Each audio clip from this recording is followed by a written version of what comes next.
முருகன் கோயிலுக்கு வந்துட்டு, இறைவா நான் பல மயக்கங்களில் கஷ்டப்பட்டு இருக்கேன், அந்த மயக்கத்தை எல்லாம் நீக்கி எனக்கு மன நிறைவை கொடு. அதெல்லாம் கிடையாது.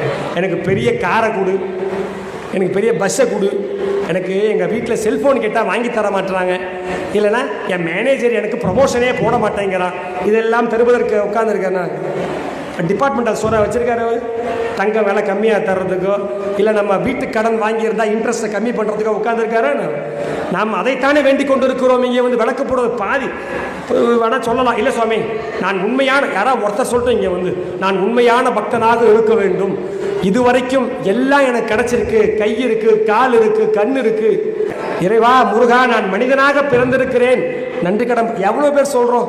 எனக்கு அது வேணும், இது வேணும், அதை கொடு.